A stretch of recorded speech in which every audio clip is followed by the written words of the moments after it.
שלום שלום, אנחנו במפגש הסיום של הסדרה הנוכחית בתוכנית לא רק פרשת השבוע. מוזיאון ישראל מארח את בית אביחי. המפגש שלנו היום יתמקד במקריבי הקורבנות, מן החי ומן הצומח. במפגש יהיו איתנו אביגדור שנן, פרופסור לספרות האגדה והיועץ האקדמי של בית אביחי, ואיבון פלייטמן, אוצרת לאומנות אמריקה ואוצרת התערוכה אלוהי התירס ואדוני הקקאו והמגי. יהיה מפגש מעניין, ולהתראות בעונה הבאה.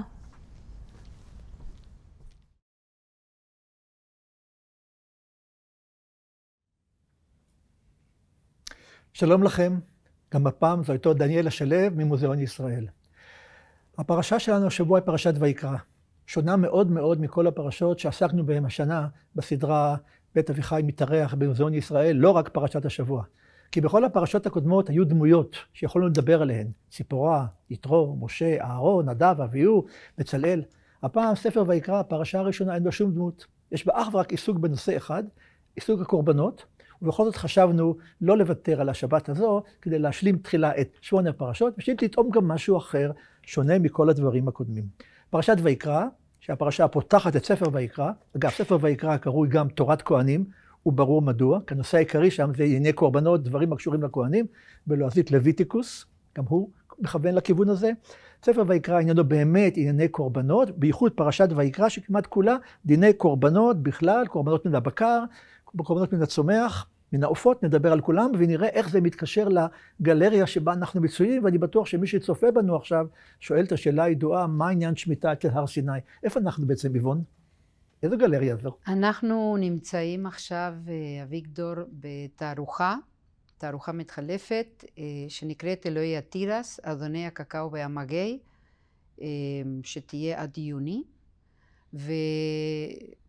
ובתערוכה הזאת אנחנו מציגים מהפרה-היסטוריה, מ-1500 לפני הספירה, ועד אומנות עכשווית, את ההיסטוריה של אמריקה דרך שלושה עצים, אפשר להגיד. בשבילנו הם לא עצים, בשביל העמים האלה של אמריקה היו, תירס, קקאו ומגי. מגי זה עץ? מגי זה, אנשים קוראים לזה קקטוס, זה לא קקטוס, זה ממשפחת האגבה. אגבה. האגבה זה הצמח הגדול ביותר ממשפחת האגבה, שרק במקסיקו קוראים לו מגי. כן, אבל את הקקאו שותים ותירס אוכלים, מה עושים עם המגי? עם המגי זה עץ הפלאות, אפשר לעשות כל דבר, גם לאכול אותו, אבל בעיקר שותים אותו, זה מה שאנשים מכירים. והתערוכה הזאת תערוכה מתחלפת. השנה דיברנו תמיד עם עוצרים בתערוכות קבועות. הייתי רוצה משפט וחצי לומר, כמה זמן לוקח להכין תערוכה מתחלפת? בתערוכה הזאת יש 400 יצירות, מכל אגפי מוזיאון ישראל מעט מאוד מושאלות, ואני חקרתי את הנושא הזה 10 שנים, לא פחות ולא יותר, ויש כאן, כפי שאמרתי, 400 מוצגים מכל מיני סוגים, אם זה באמת יצירות חפצים עצמם מקרמיקה, אם זה צילום, אם זה ציור, אם זה עבודות על נייר, יותר מודרניות, יש גם 12 סרטים שנעשו במיוחד עבור התערוכה. אז צריכים לזרז את הצופים למהר ולראות, כי החודשים מתקצרים והתערוכה הזאת תרד. חבל, 10 שנות עבודה על תערוכה של שנה. 10 שנות עבודה על תערוכה של שנה, אבל אולי זה העניין. בכל מקרה, אנחנו עוד נחזור לתערוכה, נדבר על התרבויות שאת מדברת עליהן, אבל קודם כל אני רוצה לומר משהו לטובת פרשת השבוע, כדי שלא נשכח אותה בשביל השפע והעושר הגדול שמסביבנו. ובכן, הפרשה עוסקת בקורבנות, ובייחוד בהתחלה בקורבן עולה. קורבן עולה הוא קורבן שנשרף לחלוטין על המזבח. הוא כביכול עולה כולו למרומים ואין לאף אחד חלק בו. יש קורבנות אחרים שחלקם אוכלים הכהנים, חלקם אוכלים הבעלים שמקריבים אותם. קורבן העולה הוא קורבן שנשרף לחלוטין, הולוקסט בשפות אחרות, וניתן לשמיים. קורבן עולה מעלים בהרבה הזדמנויות, גם אדם בודד וגם חברה, קבוצה, אבל אנחנו לא נעסוק בכל הפרטים האלה, אלא רק נאמר שהקורבן הוא בדרך כלל מבהמה, מבקר, או מצאן, לעתים גם מעוף, הוא מדבר על כך, ותמיד מקריבים את הקורבן הזה עם מנחה כלשהי של סולת, בלולה בשמן, ויין שנוסחים על גבי המזבח. כלומר, אדם שרוצה להביא את קורבן העולם מסיבה זו או אחרת, ולא נעסוק בכל הסיבות, מביא את הכבש שלו, את הפר בקר, או את הבני יונה, עם נסחים ועם סולת בלולה בשמן, מקריב את כולם למרומים, כביכול בזה הקורבן ממלא את תפקידו כלפי האלוהים. וכך פותחת פרשת ויקרא. ויקרא אל משה, וידבר השם אליו מאוהל מועד לאמור. בשבוע שעבר ראינו את הפרשה האחרונה בספר שמות, וראינו שהיא מסתיימת בקביעה שאלוהים יורד, ממלא את המשכן. המדרשים אומרים, אז מה עכשיו? עכשיו אלוהים שהיה במשכן, קורא למשה, והגענו לפסוק שלנו. זה ויקרא אל משה, וידבר השם אליו מאוהל מועד לאמור. דבר אל בני ישראל ואמרת עליהם. אדם, כי יקריב מכם קורבן להשם, מן הבהמה, מן הבקר ומן הצאן, תקריבו את קורבנכם. עכשיו הוא הולך לפרט. אם עולה קורבנו, מן הבקר, זכר תמים יקריבנו. יש הוראות מדויקות איך מקריבים מבקר, זה חייב להיות בהמה מזכר, בגיל זה או גיל אחר, ואנחנו לא נחלוק בכל הפרטים האלה, כי אנחנו לא כהנים, גם את לא מן הסתם כהנת. אבא שלי היה כהן. יפה, אז את בת כהן. אני לוי, ועדיין אנחנו לא כהנים פה, אז נסיר את השאלות האלה לאחרים. אבל בכל מקרה ממשיכה התורה, ואם מן הצאן קורבנו, אז מן הכסבים או מן העיזים. כסב וכבש זה שתי מילים שמתחלפות. ולמשל ביום השבת, זה משפט שכולם יודעים, הרבה מאוד שרים אותו, וביום השבת 2 כבשים בני שנה תמימים, יחד עם 2 עשרונים סולת מנחה בלולה בשמן, וגם את הנסך, את היין, זה הקורבנות הקבועים במקדש כל הזמן. קורבנות של קבע, וזה העולה. בהמשך נראה קורבנות אחרים, אבל ברגע זה אני עוסק בעולה, ואני שואל את השאלה הראשונה על מה שאנחנו רואים כאן מסביב, אנחנו בעולם של מקריבים קורבנות? בוודאי, בגלל זה אני חושבת חשבתם עלינו. וכן, בוודאי שהקריבו קורבנות מכל מיני סוגים.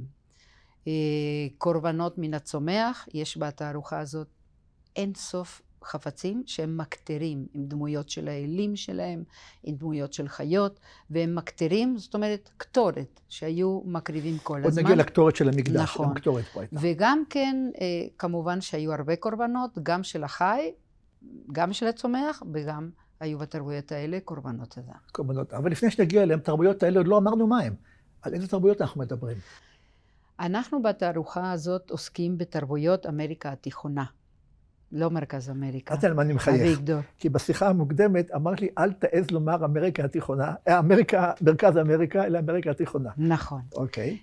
כשאנחנו מדברים על אמריקה התיכונה, אנחנו מדברים על חלק של אמריקה הצפונית, שהיא מקסיקו. מקסיקו כמעט כל כולה באמריקה הצפונית, ואמריקה המרכזית מתחילה בחצי יוקטן. זאת אומרת, חלק של אמריקה הצפונית וחלק דוגרי, כן? אנחנו מדברים עכשיו על גיאוגרפיה.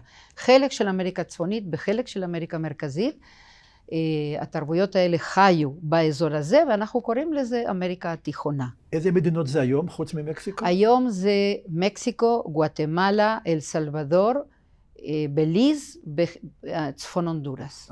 אוקיי. ואיזה תרבויות היו כאן? היו כאן אין סוף תרבויות.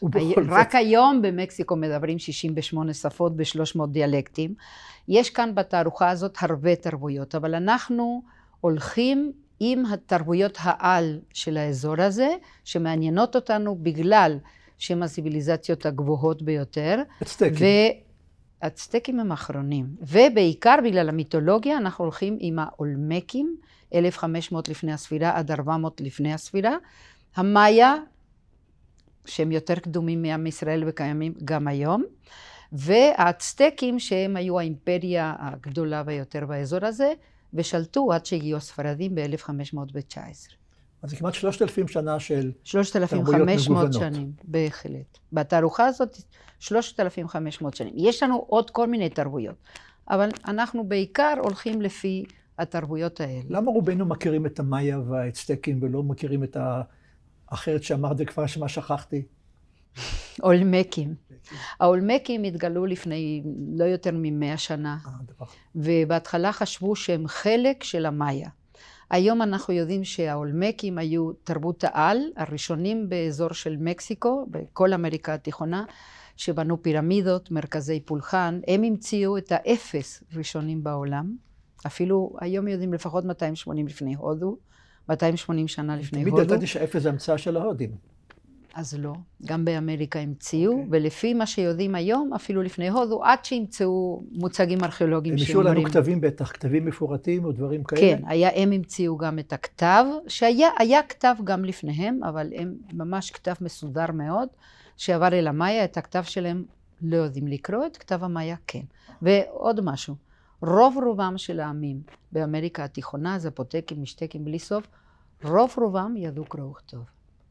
ואנחנו חוזרים לעניין קורבנות. אנחנו דיברנו על קורבנות עם כל ההבדל בין התנ"ך היהודי, המונותאיסטי כמובן. להבדיל, כמו שסבתא שלי אמרה. אבא שלי אומר להבדיל אלפי הבדלות.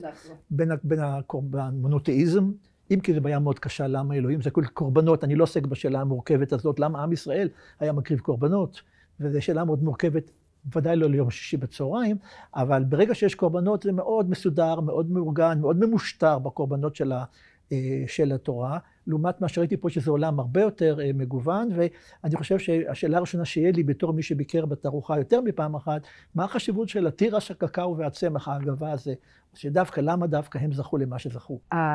כביכול עצים האלה היו בתפיסה של אמריקה התיכונה, עצים שהשורשים שלהם היו בשאול, הגזע של העץ היה בעולם שלנו, בענפים מגיעים לשמיים. זאת אומרת, הם מאחדים את הקוסמוס כולו.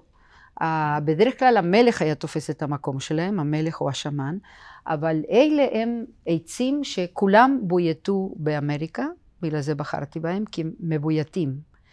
והם, תירס זה בסיס התזונה. היום כולם מכירים את הטורטיה. ל10 שנים אחורה הייתי מדברת על טורטיה, אנשים לא ידעו על מה אני מדברת. היה להם חיטה, הם לא אוהבים אותה. הם אוהבים יותר את הלחם מתירס. ותירס זה בסיס התזונה, אוכלים אותו בכל מיני צורות, לא רק כמו שאנחנו מכירים. ותירס זה אוכל לכולם. לעניים, לעשירים, לכולם. רעיון טוב, אני רוצה גם לדבר איתך על עוני ועושר. נכון, קקאו זה ההפך המוחלט. זה אך ורק לעשירים. כי קקאו לא גודל מכל מקום כמו התירס. במגי אין בג'ונגל, זאת אומרת, המאיה לא כל כך צרכו מגי, כן? באולמקים גם לא, כי הם חיו בג'ונגלים, אבל זה צמח של אקלים יבש למחצה, בגלל זה הוא גודל גם אצלנו, ואנשים לא שמים לב לצמח הזה.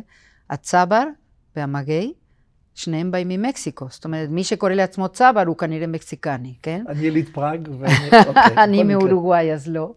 אבל הם 3 עצים שהם חשובים מאוד לתודעה שלהם. תלוי באיזה עם, תירס תמיד היה מקודש.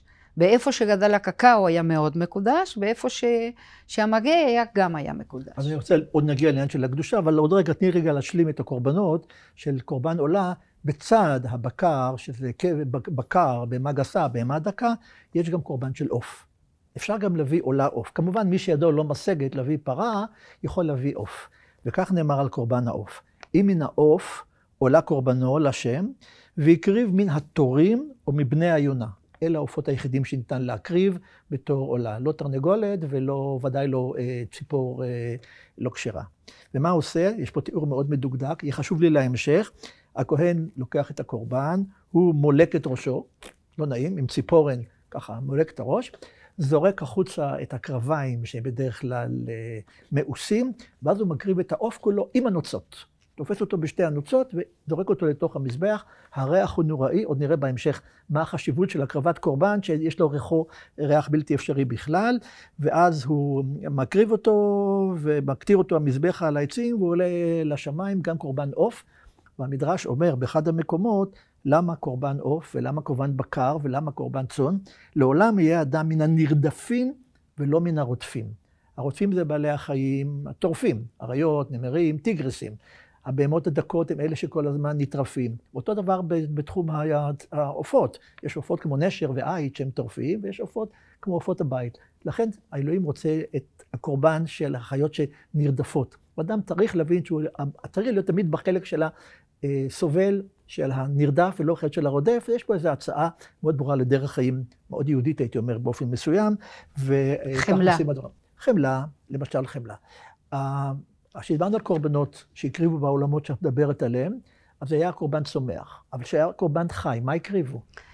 אז קודם כל המלכים, מה שהם הקריבו זה יגוארים. יגואר או פומה. באמריקה לא היו אריות, למשל, כן? באזור הזה גם לא היו דובים. וכשהמלך או הכהן הגדול רצה באמת להקריב, הדבר הכי חשוב היה יגואר. אבל צריך ללכת ולצוד אותו קודם, כן? זה לא פשוט. זה ברור. עכשיו, רוב האנשים לא יודעים את זה, אבל באמריקה לפני הכיבוש, לא היו פרות ולא היו שברים, לא היו סוסים, לא היו חמורים, לא כבשים, לא עיזים. ובאזור הזה גם לא הנס, איך אומרים מהם? תרנגולות, לא היו. אז מה שהם הקריבו זה חיות אחרות, למשל ממשפחת המכרסמים, אגוטי, שזה חיה שלא מכירים כאן, כן? או שהם הקריבו גם תרנגולי הודו, באים מאמריקה, זה ביות של המאיה, או שגם הקריבו בעיקר איילות. איילות. כן. וחיות אחרות, אבל בעיקר ווילד, גם, איך אומרים ווילד? חיות בר. חיות בר, מה שגם הקריבו, למשל כשמישהו נפטר, הקריבו, לא תמיד, כן, העשירים, הקריבו כלב כדי שילך לעולם הבא, לשמור עליו בעולם הבא. אנחנו לא יודעים אם כולם, כנראה שלא, לא כולם, אבל העשירים. אנחנו יודעים על תהליך ההקרבה, איך בדיוק הקריבו? שחטו קודם, שרפו, חתכו לחתיכות? קודם כל, לא. קודם כל, אף פעם לא שרפו. באמריקה, בכל אמריקה, בדיוק כמו באמונה היהודית, הגופה צריכה להישאר. אף פעם לא שרפו, לא שרפו. כאילו, אם בן אדם נפטר, תמיד דאגו לקבור אותו. אין שריפה, זה לא יוון. מה? קורבנות שרפו? לא. אז מה, שמו קורבן על המזבח ו... שמו קורבן על מזבח, ואחרי זה אני חושבת תראה, אני לא אומרת מה שאני לא יודעת, אין לנו הרבה תיאורים מה עשו אחרי זה עם הקורבנות, אבל בדרך כלל הם אכלו את זה, הכהנים, או חילקו. בדיוק כמו קורבנות שלנו. כן, אני כמה שקראתי, וקראתי הרבה, לא קראתי כל כך הרבה איך זה נעשה. בקורבנות אדם כן, אבל בחיות לא. אני יודע שאת לא רוצה לדבר על קורבנות אדם. לא, אני רוצה לדבר, אבל כמו שאני אמרתי לך ואומרת לכולם, אנשים נוהגים לחשוב שכל מה שנעשה באמריקה זה להקריב. למה? כי ככה הציגו אותם הספרדים לעיני כל. זאת אומרת, הם עמים פרימיטיביים, הם מקריבים, מה הם עשו? הם דיברו שכל הדתות האלה הם דתות השטן, כי הם מקריבים, בני אדם, באותו זמן שהם העלו אותנו על המוקד, כן?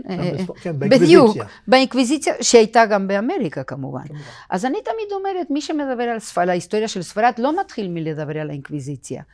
אז אני לא רוצה תמיד לדבר על העמים האלה כאלה שמקריבים, כי היו קורבנות אדם, אבל תלוי איזה עם הקריבו יותר או הקריבו פחות. אז בפרופורציה לא היה, אבל עדיין, את מי הקריבו? שהקריבו קורבן אדם, בכל זאת זה מסקרן. שהקריבו קורבן אדם. זה לא מרכזי, אני יודע, ובכל זאת, את מי הקריבו? כן, כשהקריבו קורבן אדם, בדרך כלל, תמיד, אלה היו גברים, חיילים, שיצאו למלחמה, ונאבקו בעוז, אבל נפלו שבויים.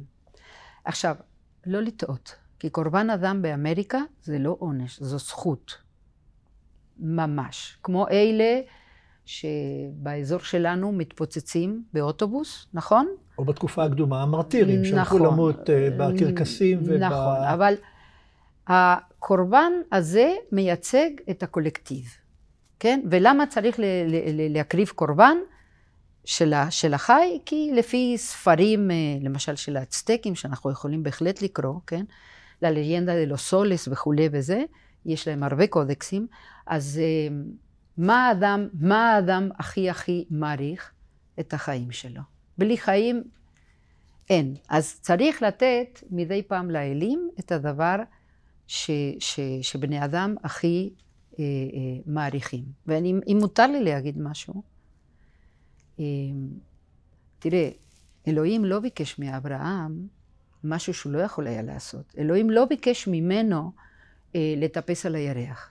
אלוהים ביקש ממנו להקריב את בנו. מה משתמע מזה? שזה מה שהיו עושים. ויש לנו את הכבוד הגדול, שאנחנו הראשונים שהפסקנו עם זה. אנחנו עוסק הרבה בקורבן אדם, העברה באש וכולי, במולך, זה נכון. אז כדי לסיים, אז כשהם הקריבו, הם יצאו למלחמות יזומות, כדי לקחת שבויים שיעמדו כקורבנות. בכל אחת, כאילו האצטקים נגד, לא משנה, עם אחר, העם הזה לקח אנשים אצטקים, נכון? חיילים שנפלו בשבי. אבל מה שמעניין זה, יש מלחמות יזומות שנקראות מלחמות השושנים. ככה זה נקרא, שהם יוצאים כדי לקחת קורבנות. עכשיו, החייל הזה, אנשים לא מבינים איך הם נלחמו. כשהספרדים באו ונלחמו נגדם, גמרו אותם צ'יק צ'ק, כי העמים האלה לא יצאו כדי להרוג בקרב, הם יצאו כדי לקחת קורבנות. והספרדים הרגו, אז זה הבדל עצום ביניהם, אוקיי? הם לא רצו להרוג את הספרדים, רצו לקחת אותם בחיים. עכשיו, בזמן שהקורבנות האלה של בני אדם היו נלקחים, נגיד, לבירה של האצטקים, היום מקסיקו סיטי טנוצ'טיטלן, אז לא הרעיבו אותם, ולא עינו אותם, ולא נתנו להם מכות, לא עשו להם שום, ההפך, התנהגו אליהם, זה כאילו לא נתפס אצלנו, התנהגו אל הקורבנות העתידיים האלה, מצוין. באופן יוצא, נתנו להם את האוכל הכי טוב, זה לא, אני לא ממציאה, זה באמת אמיתי. לימדו אותם שירה, הם התחתנו, היו להם ילדים, הם יכלו לחכות שנה עד 3 שנים שיקריבו אותם. זאת הייתה זכות ולא עונש, והרוב רובם לא ברחו. קשה מאוד להבין את זה. כן, אבל תראה, לא נעים לי להגיד לך, אביגדור, אבל כשאנחנו שולחים את הילדים שלנו להגן עלינו, גם אנחנו יודעים, לא עלינו, שזה עשוי לקרות. אבל לא הייתי מתרחב כל כך באנלוגיה. בכל מקרה, אני יודע שהתנ"ך מתנגד מאוד לקורבן אדם, וסיפור אברהם בוודאי, זו דוגמה מן הסוג הזה, אז בואו נשאיר את קורבן האדם בצד. אני רק רציתי להוסיף דבר אחד. אמרת משהו שמאוד הטריד אותי, קשור ללב. ואני רוצה רק להגיד דבר אחד. למשל, אצל המאיה, הם לא הרגו כל יום. זה לא דבר כזה, הם לא הקריבו כל יום. נגיד, אצל המאיה הקריבו באופן בטוח, כל 5, 10, 20 שנה, שזה בתאריכים מסוימים של לוחות שנה שלהם. נגיד, לפני שהם יוצאים למלחמה, הם הקריבו. ויש קורבן ביוון שקוראים לו פרמקוס. והם הקריבו, לקחו 3 בחורים יפהפיים, והקריבו אותם לפני המלחמה, של עצמם. האצטקים הקריבו את השבויים של עמים אחרים. כן, כשדיברתי על לב, אמרתי דבר בשיחה המוקדמת לגבי זה, שהיו מוצאים את הלב של הקורבן. כן, לפני שהקריבו את אותם קורבנות, שדרך אגב, הם עלו בעצמם, במדרגות של הפירמידה, היו מקריבים למעלה. כולם ידעו מה שהולך לקרות, אבל זה לא בכיכר העיר שכולם יראו, כי זה לא עונש, זו זכות, אוקיי? לפני שהיו מקריבים, היו מסממים את הקורבן. מעניין מאוד, כולם פרט למאיה. המאיה לא. כולם היו מסממים את הקורבן, והוא עלה בעצמו במדרגות, נשקף בעצמו על המזבח, וכהנים מהדרגה הכי פחותה שיש, דרך אגב, היו תוך שניות, מספרים הספרדים שראו את זה, היו כמה שחוו את זה גם, לא סיפרו, ותוך שניות היו מוציאים את הלב. עוקרים את הלב. כן. תוך שניות. זה החיים, זה משמעות החיים, כן. למה דווקא לב? והמלך, סליחה, הכהן, אז מעבירים את זה לכהן חשוב יותר, והוא בתוך קערה מעלה את זה ומראה את זה לקהל, כאילו נותנים חיים לאלים. אנחנו מקריבים, תראי, גם אנחנו הקרבנו חיות, כן? ואנשים היום יגידו שזה גם, עובדה שהיום אנחנו לא מקריבים. זה גם לא... והרבה מקווים שאם יקום המקדש, יהיה קורבן צומח בלבד, ולא קורבן בקר. זה נכון. בכל מקרה, הנושא הזה נושא מאוד מאוד כאוב, אבל לפני שנחזור לרגע לתירס ולחשיבות של התירס, של הקקאו ושל הצמח, שתמיד שוחר, השם שלו. מגי. אני יודע, אבל אני לא זוכר אם זה מגי או מגי, ואני בוחד לומר אותו. אז תגיד אגבה. אגבה, אבל זה מגי, זה המגי. אני רוצה להגיד גם משהו על קטורת. גם בבית המקדש היו מקריבים קטורת, פעמיים ביום על מזבח זהב, והריח של הקטורת היה כמובן אופף את כל המקדש. גם זה דרך להביע מעין תודה והכרה טובה לאלוהים על כל הטוב שנותן לנו. על המעניין הוא, וזה קצת מבדח, על החוזק הגדול של הקטורת במקדש בירושלים, שבשעה שהקטורת הייתה מתפשטת, עיזים ביריחו היו מתעדשות. כי הריח היה כל כך חזק וכל כך כבד שהיה יורד למטה עד ליריחו, והעז שלא מצטיינת בחוש ריח מיוחד, הייתה מתעטשת מעוצמת הריח. ומצד שני יותר אקטואלי, כלות בירושלים לא צריכות להתבשם, משום שכל ירושלים הייתה אפופה בריח הקטורת של המקדש, והקריבו אותו. אז זה היה יותר טוב מהפרסמון. אין ספק. נכון, פרסמון זה שמן, זה היה קטורת. אנחנו מדברים על הקרבת קטורת בתרבויות של אמריקה התיכונה? כן, בתערוכה הזאת, אנחנו הקמנו כאן בתערוכה, 1 לאחד, מקדש מאיה, לא הקמנו את הפירמידה, אבל המקדש שהולך מעל הפירמידה, חי וקיים כאן בתוך התערוכה, ועליו כל היצירות, שדרך אגב הם הכל כמובן אותנטי. מדיניות של מוזיאון ישראל זה להראות רק בתצוגה, אנחנו מראים רק דברים אותנטיים. אין שום רפליקה או משהו כזה? אין לנו שום רפליקה. הכל מאוספים שלנו, הכל אותנטי, ועל גבי המקדש שבנינו, משני הצדדים אפשר לראות יצירות אומנות ארכיטקטוניות מדהימות, כמו דמותו של אלה תירס וכו'. ויש 3 כאילו שערים, כן? יש את השער של המגי, והשער של התירס, והשער של הקקאו, שהוא במרכז, כי הוא החשוב מכולם. ולמעשה, לפני כל שער יש מקטרים. ככה אנחנו מציגים בתערוכה. למה? יש לנו המון מקטרים, המון כלים כאן הם מקטרים, בלי סוף. מה הקטירו? גם כאן, גם כאן. מה הקטירו?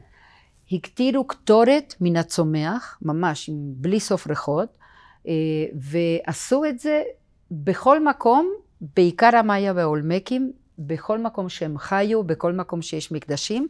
יש לנו מקטרים יפהפיים, ענקיים, שרואים שם את האלים, שרואים שם חיות, כל מיני דמויות שהן מראות את האסטרונומיה, כן? הן מקבילות לכוכבים, בדיוק, כוכבים בשמיים.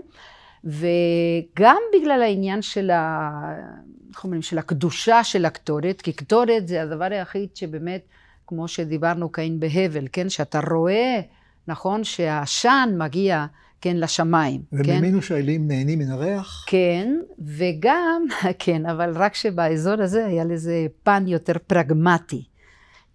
למה? כי מי שהיה בג'ונגל, אני הייתי בג'ונגל המון פעמים בחיים שלי, מי שנמצא בג'ונגל יודע שכאיפה שיש עשן, אין יתושים. אז כך שהיה לזה פן גם פרגמטי מאוד, כן?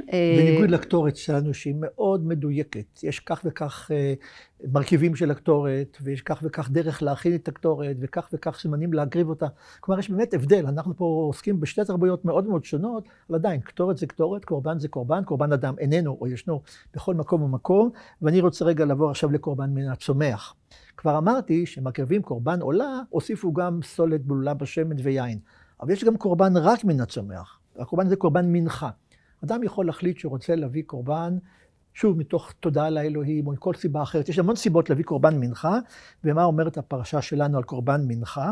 נפש, כי תקריב קורבן מנחה, שים לב למילה נפש, לא נאמר איש, נפש, כי תקריב קורבן מנחה להשם, סולת יהיה קורבנו, כלומר סולת זה הקמח המשובח ביותר, סולת יהיה קורבנו, ויצק עליה שמן, ונתן עליה לבונה, שזה סוג מסוים של צמח ריחני, ואת כל הדברים האלה הוא מביא למקדש בצלחת, סולת עם שמן ולבונה, והכהן לוקח מעט מזה ב3 אצבעות מרכזיות, אומרת ההלכה, לא ככה כמו שאנחנו עושים, אלא כך, לוקח מעט, ככה. כן, את זה מקריב על המזבח, ואת השאר אוכלים הכהנים.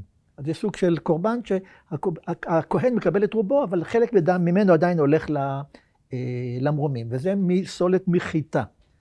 לפעמים, כשרוצים לעשות משהו שהוא קצת מבזה את המקריב, זה קורבן משעורים. ומי מקריבה קורבן שעורים? לא נעים לומר בתקופה שלנו, תקופת המיטו והכל, אבל אנחנו עוסקים במקורות. אדם שחושד באשתו, שהיא סטתה ממנו, מה שנקרא סוטה, והיא באה לבחינה, היא באה לפני הכהן לבחינה, האם באמת היא הייתה נאמנה לבעלה או סטתה ממנו, היא מקריבה קורבן, אבל הקורבן הזה הוא משעורים, בלי שמן ובלי לבונה, כדי לבזות את האישה על כך שהיא בכלל הגיעה לשלב הזה של עמידה בניסיון. בדרך כלל היא גם עמדה בניסיון בהצלחה, וחזרה הביתה, נולד להם בן, הכל טוב ויפה, אבל הקורבן כשלעצמו היה קורבן קצת מבזה משעורים. ואת אומרת לי שבאמריקה התיכונה אין חיטה, או יש מעט חיטה? לא. שעורים? גם חיטה הייתה באמריקה התיכונה, אבל הם אהבו בעיקר, בצפון בעיקר, הם אכלו חיטה. מה, בצורת לחם? צורת לחם? מה עשו עם החיטה? סליחה, מה עשו עם התירס? נעזוב את החיטה. מה עשו עם התירס? אני אוכל תירס על אמרנו ככה, אבל מה עשו עם התירס? לא. אז קודם כל הם עשו מה שאנחנו מכירים כאן בארץ היום, שזה טורטיה, שזה מין לחם כזה, טאקו, ששמים את האוכל בפנים, מלפפים כאילו, ואוכלים ככה. אבל הם גם יכלו לשתות את התירס. תירס זה בסיסי. תירס זה היום הצמח שנמצא בכל מקום בעולם, כן? הוא עבר פעמיים בכמות העולמית, כן? שמגדלים פעמיים את האורז, 3 פעמים את הסויה, בלי סוף פעמים את החיטה. תירס נמצא בכל מקום, וזה המצאה של מקסיקו.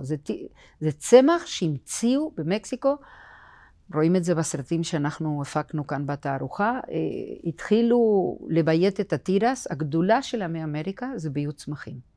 לא כל כך חיות, כי לא היו כל מיני חיות שאנחנו מכירים היום, והם התחילו באמת מטריפסקום בתיאוסינטי, שזה בגודל כזה, ותירס היום במקסיקו אוכלים תירס לבן, לא את הצהוב הם זורקים לחיות, שזה משהו כמו 30 סנטימטרים, לא כמו שאצלנו. ראיתי פה תירס אדום ותירס שחור. יש בכל הצבעים.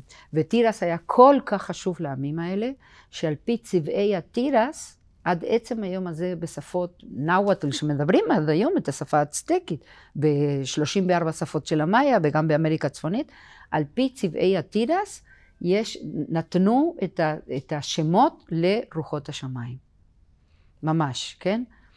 צפון זה לבן, צהוב זה דרום, שחר זה אדום, ולילה זאת אומרת, המערב, מתי שהשמש שוקעת, חושך, זה תירס או כחול, או שחור, או סגול, תלוי מה גודל באותו מקום. יש בלי סוף צבעים של תירס, דרך אגב, כל אחד עם טעם אחר.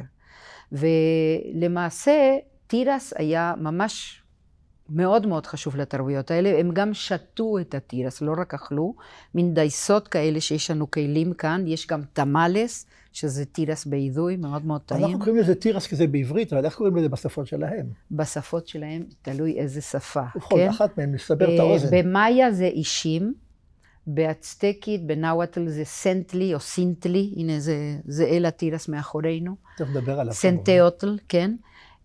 ואלת התירס, שגם כאן מאחורינו, קוראים לה צ'יקומקואטל. צ'יקומה זה 7 נחש, זה השם שלה. כי תירס בנחש נראים דומים. ובספרדית של היום? וגם בטקסטורה וגם בצורה. ספרדית של היום? מאיס. אבל מאיס, מייס. משם באה מילה מייס. באנגלית. מאיס זו מילה שהיא לא מאמריקה התיכונה, היא באה מהקריבים. כשקולומבוס הגיע, והגיעו הכובשים הראשונים, הגיעו לאיים של הקריבים, הם פגשו שם את התירס, ששם קראו לו מאיס. ומשם באה מילה מייס. אז אני רוצה רגע לחזור לאלים עכשיו. אל התירס, ועל הקשר בין זה לבין מלכים, כבר אמרת לי גם המלכים הצטיירו כמעין תירס. כן, המלכים כבר מהתקופה של האולמקים, וזה סיפור ארוך, אני לא רוצה יותר מדי להעריך, אבל המלכים היו מגלמים את דמותו של אל התירס. למה? כי העם רצה תירס, זה בסיס התזונה. איך אני אומרת, אנחנו יכולים לצחוק עליהם, אבל אנחנו, להבדיל, כמו שסבתא שלי אמרה, במה אנחנו מתחילים כל אחד מהחגים שלנו? אנחנו מקדשים את הלחם ואת היין, שזה בסיס התזונה שלנו.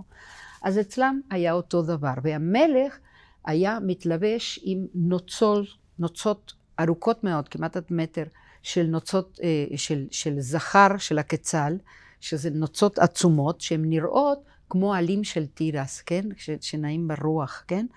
והמון המון ג'ייט, שזה ירקן ירוק. המלך היה מייצג בעצמו מין עץ, כן? שנמצא במרכז היקום, ורק דרכו העם מקבל את הפוריות, את הפריון של השדות, את הפריון בכלל. המלך אחראי להתחדשות הטבע. כמו בהרבה מאוד מיתוסים, כמובן שהמוות הוא המוות, ואחר כך תחייה וכו'. נכון, ויש לנו את ספר הפופול ווך, שזה כמו התנ"ך של המאיה. איך הוא נקרא? פופול ווך. פופול ווך. בתרגום לעברית זה ספר המועצה. כמו ש... עוד פעם להבדיל, כמו שאנחנו מדברים על סנהדרין, אז המועצה של הזקנים של המאיה, כן?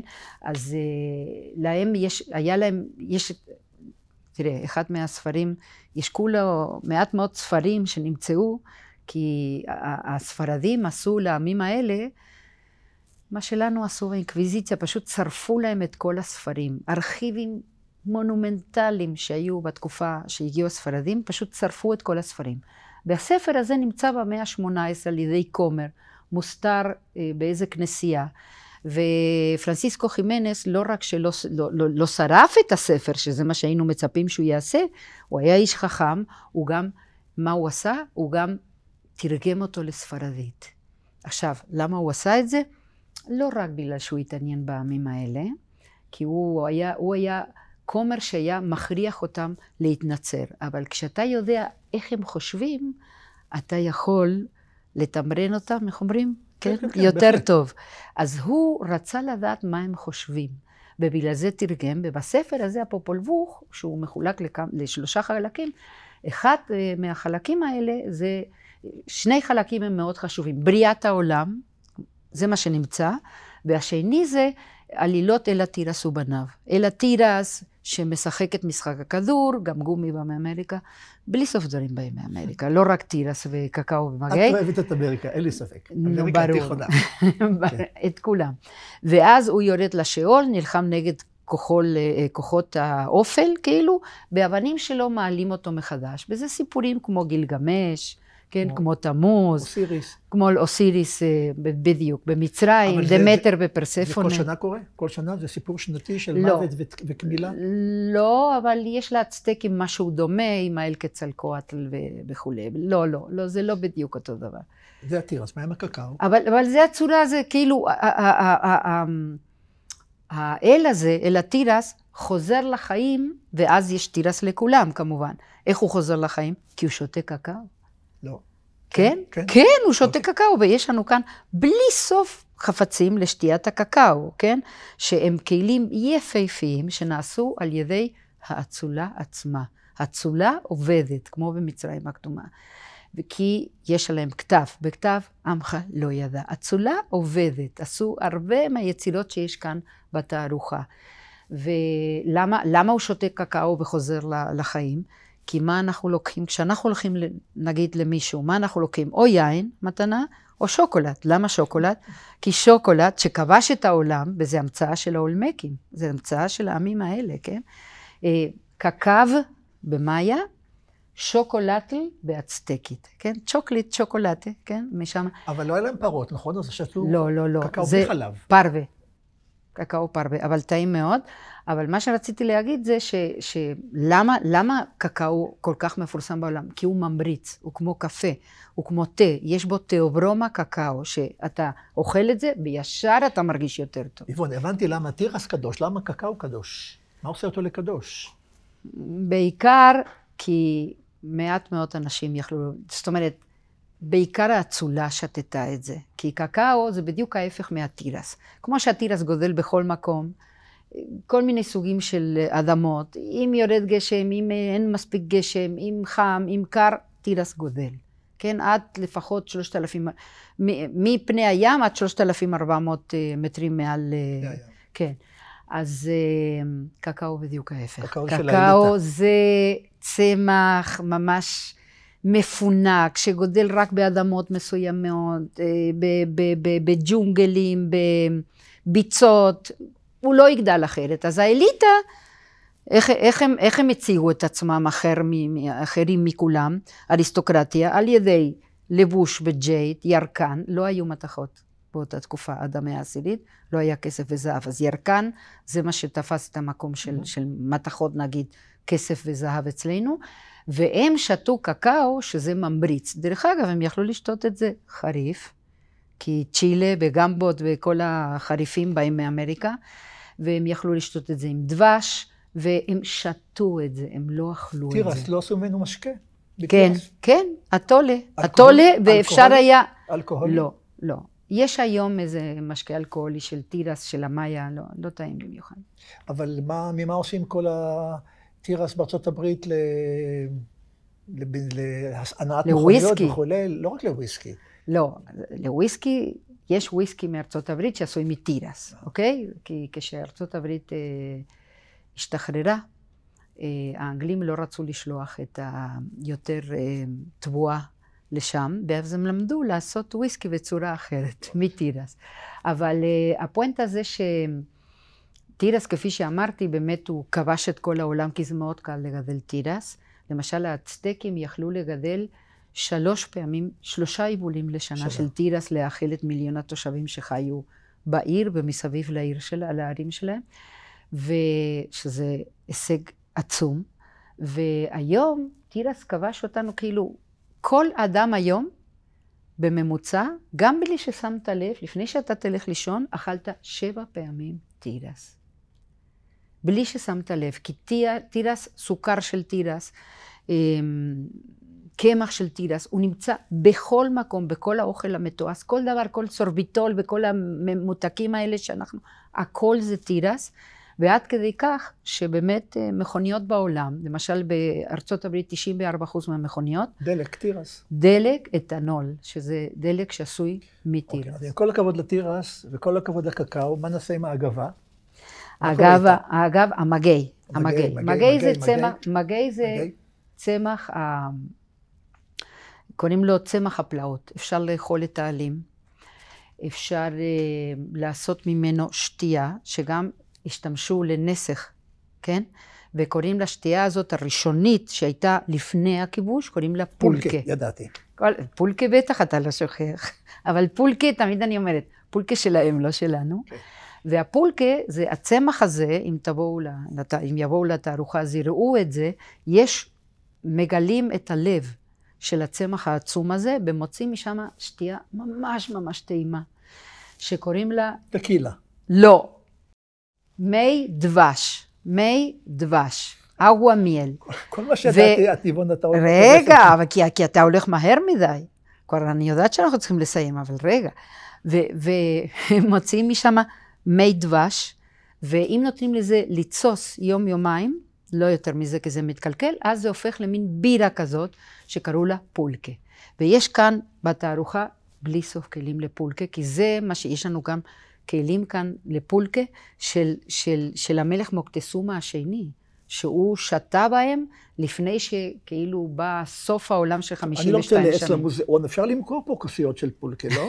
לא נראה לך נכון בחנות של המוזיאון? אני הייתי מוכר, לא הייתי איש מכירות. בכל מקרה... אבל בתקופה, אני אגמור את מה שאמרת, ברגע שהגיע הכיבוש, כן? מה זה היה בשביל החיילים הספרדים, בירה של 3-4% אלכוהול, כלום.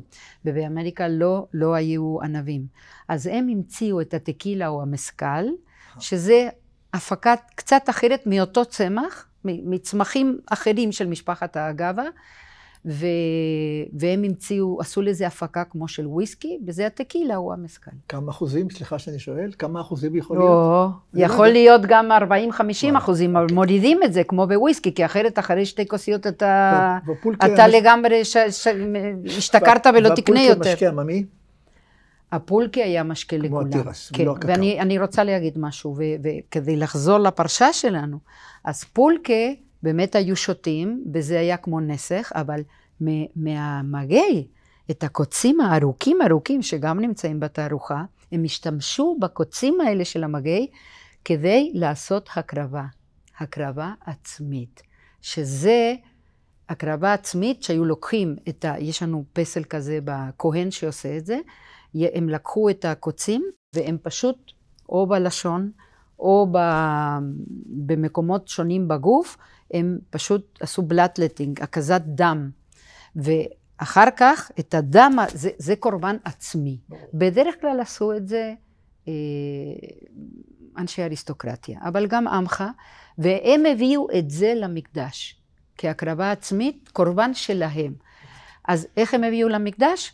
הם היו מביאים נייר מקופל, החתימו את הנייר, או פקעת של, גם כן של פייברס, איך אומרים? של סיבי האגבות או המגי, החתימו אותם עם הדם שלהם, והביאו את זה. כן, והמלכים היו חייבים לעשות את זה. אז מה זה מזכיר לי בדבר, רצינו לדבר עליו קצת על עוני ועל עושר, והקשר לקורבנות, משום ששמנו לב שכאשר מדובר על קורבנות רגילים, זה איש כי יקריב. כשמדובר בקורבן של העוף, נאמר נפש כי תקריב. והמדרש שם לב לעובדה שמדובר בנפש כי תקריב, והמדרש אומר שקורבן של העני זה כאילו מקריב את נפשו ממש. כי כדי אדם עשיר להביא בהמה זה לא בעיה גדולה. כאשר אני מביא עוף, מי יודע מה, מבחינתו זה הקרבה אמיתית של הנפש, אז אומר לנו בית המדרש, נפש כי תקריב, לא נאמר נפש בכל הקורבנות, רק במנחת עני. אמר הקדוש ברוך הוא, מעלה אני עליו, זה נחשב לו כאילו הקריב את נפשו. יש במדרש כמה סיפורים שאני רוצה אחד מהם לספר לך, מאוד מעניינים על הנושא הזה של הקרבת קורבנו של עני. הזכרתי כבר שאת העוף מקריבים כולו, עם הנוצות. והמדרש מודע לעובדה שזה מסריח, סליחה על המילה. נוצות שנשרפים זה לא מכובד, ובכל זאת אומר המדרש, למרות שהריח הוא ריח נורא, ובדרך כלל גורם לאנשים גם איזה מין בחילה, אמר הקדוש ברוך הוא, יוקרב על המזבח שהעני לא יתבייש במה שהוא מקריב. תראי לך, הוא מביא יונה, מורידים את הנוצות, מורידים חלקי הפנים, מורידים את הרגליים, מה נשאר? כמעט כלום. כדי שלא יעלה והעני, יש לו גם קורבן יפה, כי העוף הוא יפה בסופו של דבר, מקריבים אותו עם הנוצות. ואז מופיע סיפור על המלך אגריפס. סוף ימי הבית השני, לפני החורבן, אגריפס המלך, הנה הסיפור, ביקש להקריב ביום אחד 1,000 עולות. את יודעת מה זה 1,000 עולות? 1,000 פרות. זה 300,000 קילוגרם בשר. זה דבר דמיוני לחלוטין. שלח ואמר לכהן גדול, אל יקריב אדם היום חוץ ממני. היום המקדש שלי.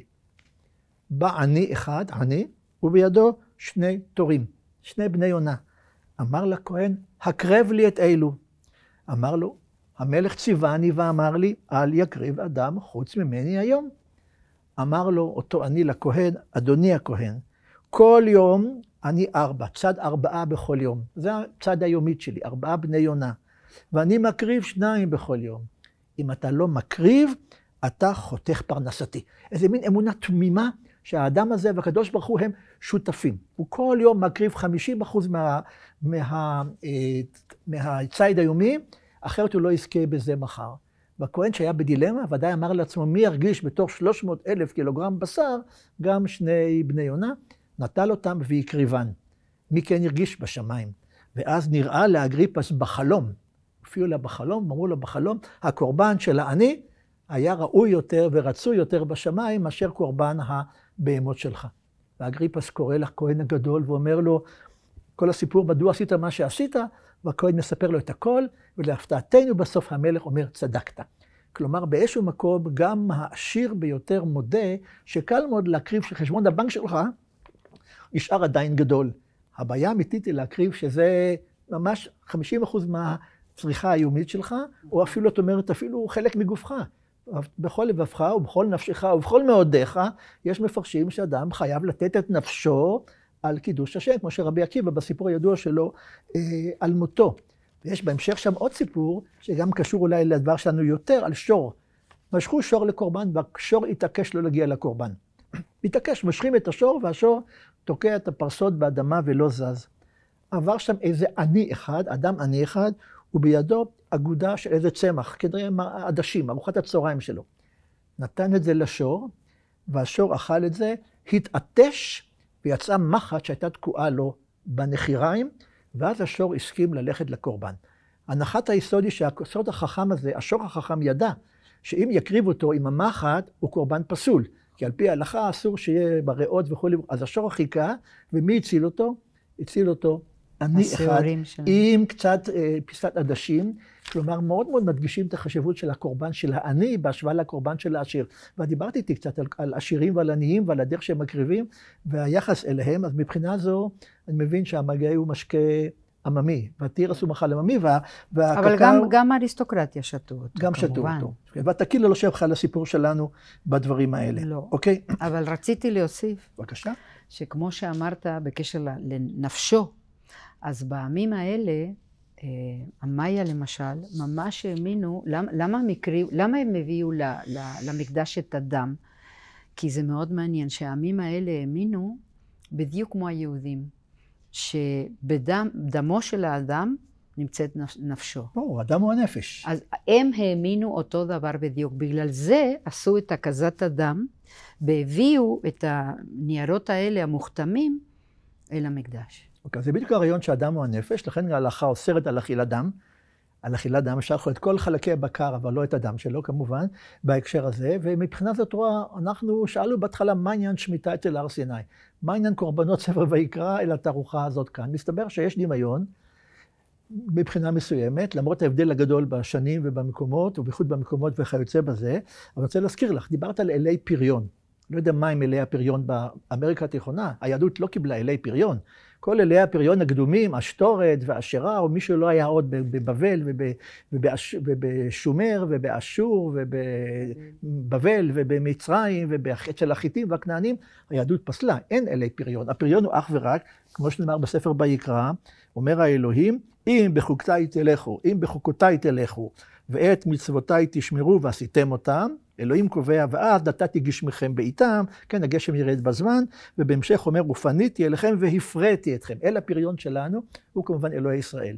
בניגוד לאלי הפריון, בכל התרבות כולה, כולל בשלך. אז אולי כמה דקות לטובת אלי הפריון, שאנחנו אולי רואים מאחורינו, או לא רואים מאחורינו? אז כן, אנחנו רואים מאחורינו, קודם כל, בצד הזה, אנחנו רואים 4 אלות. בצד שמאל. כן, אנחנו רואים פסלים של 4 אלות, 2 למעלה הם ראשים של אלת המים, ולמטה אנחנו רואים מצד שמאל, שלי לפחות, אנחנו רואים פסל של צ'יקומקואטל, שהיא אלת התירס.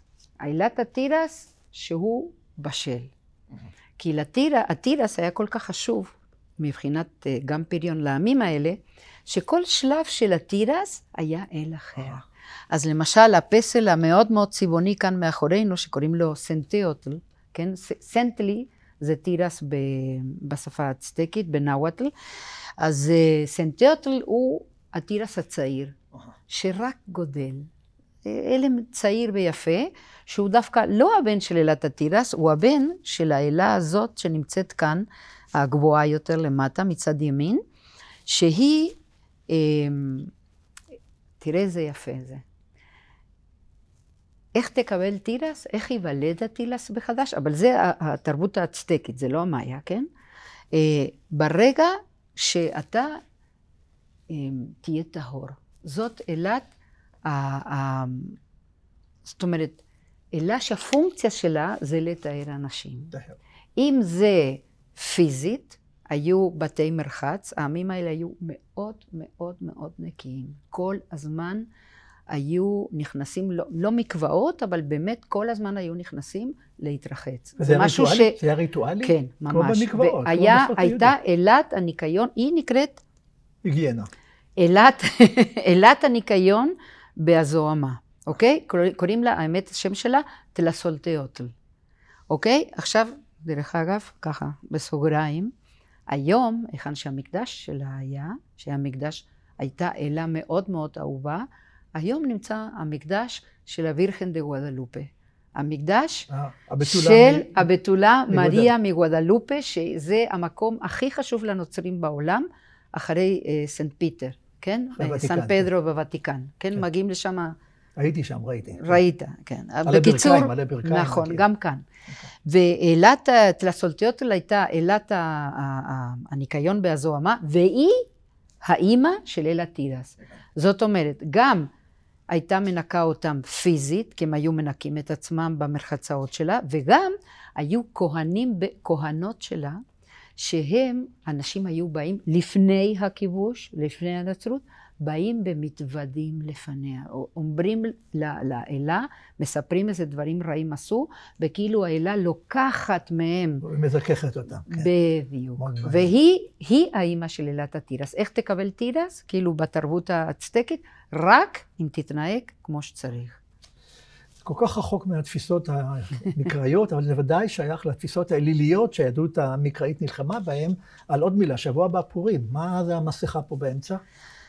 זאת מסכה מיוחדת ביותר בגלל היא אחת מ-20 כאלה בעולם כולו. יש לנו באמת אוסף יוצא מן הכלל. לא בגלל שאני עוצרת אמריקה, אלא בגלל שבאמת יש לנו אוסף בקנה מידה בינלאומי. וזאת מסכה שמורכבת על גולגולת. של בן אדם. של בן אדם. אנחנו שלחנו את זה לבדיקה בהדסה עין כרם.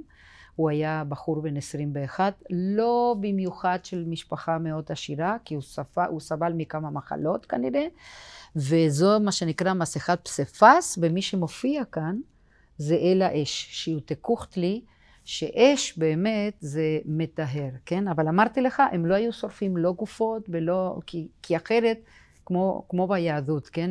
הנפש לא יכולה לחזור, והם כן האמינו בעולם הבא.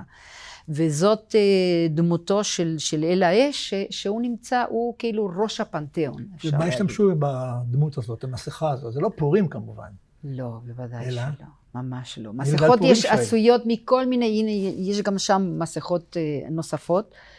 מסכות היו כל כך חשובות בתרבויות האלה, שאפילו שהנוצרים הקתולים ניסו להוציא את זה מהם, הם לא הצליחו. כל דבר הצליחו שלא ימשיכו לעשות.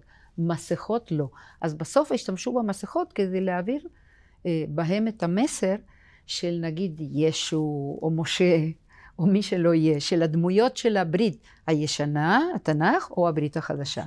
ולמה השתמשו בדיוק במסכות האלה?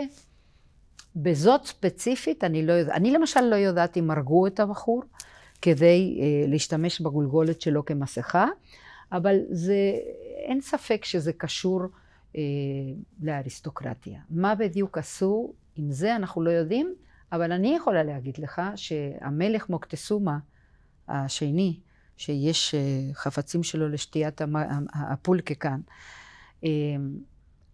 תמיד שהוא היה מופיע בפני העם, היה מופיע עם מסכות. 4 מסכות, שהוא אחר כך, כשהוא פגש את הרנן קורטס הכובש, הם היו כל כך חשובות שהוא נתן את זה במתנה להרנן קורטס.